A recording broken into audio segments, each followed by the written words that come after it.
In the military, they have an expression of the right man at the right time for the right job. And if ever there was a person to fill all those things, it was Dr. Hector P. Garcia.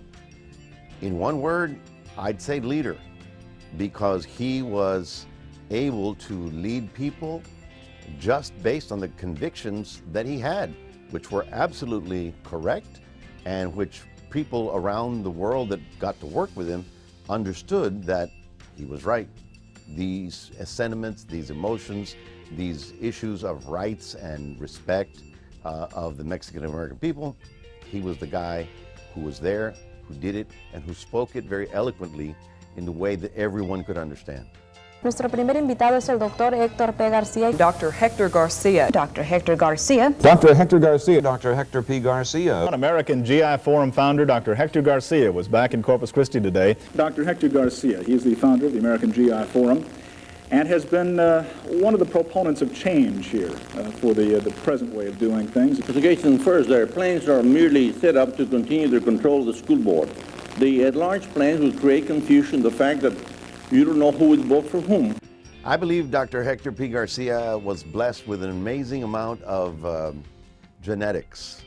When you consider the success of his family, when you consider the fact that both of his parents were educators in Mexico, and so Dr. Hector came from that environment of where you speak your mind, you speak clearly, and you speak passionately. So the fact that he came from educators, that he came from such a dedicated family to what's right and what's wrong, put Hector at the right place at the right time.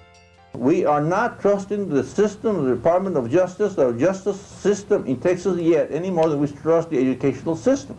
No, I hope there's no violence. I'm not advocating it. In fact, I hope we don't get involved. But let me tell you something, though. There will be not necessarily violence, there will be other things and methods and steps and procedures taken on the Santos Rodriguez case. And you got to go back, you know, the World War I generation, the people, the Hispanics that went to World War I and came back feeling that patriotism, that Americanism that says we belong here, we fought for this country, therefore we're entitled to our rights. He came between that generation, and then he became the Second World War generation that went over there, did a great job, defeated Nazism, came back and said, wait a minute, we can't go back to the way we were. We are sons of America. We want to be, we should be, and we need to be a part of society as a whole. That's an interesting story of why he never sought political office. Obviously, he was a politician. I think, you know what?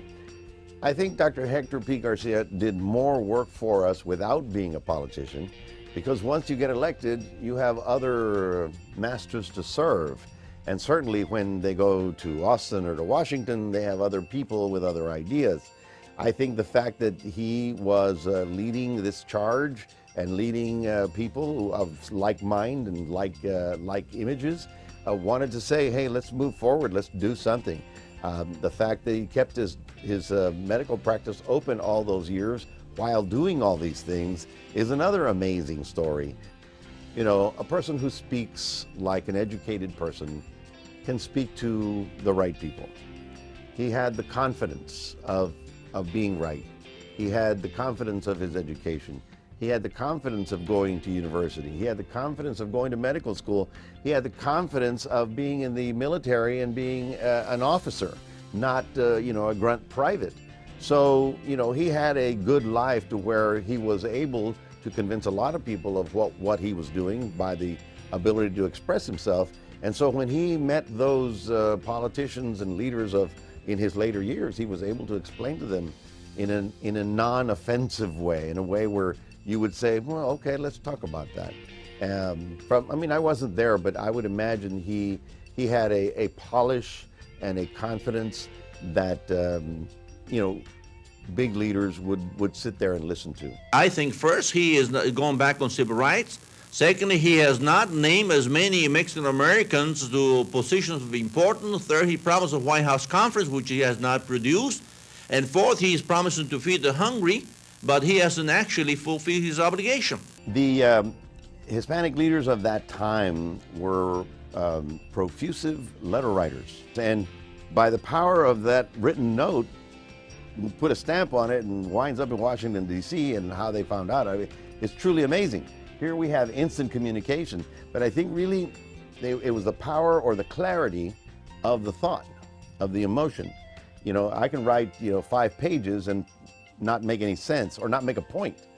But whereas Dr. Hector saying, hey, these are sons of America, they're veterans, they served their country, they went, they did their duty. Now you have to respect them as full citizens. We were born here, we belong here.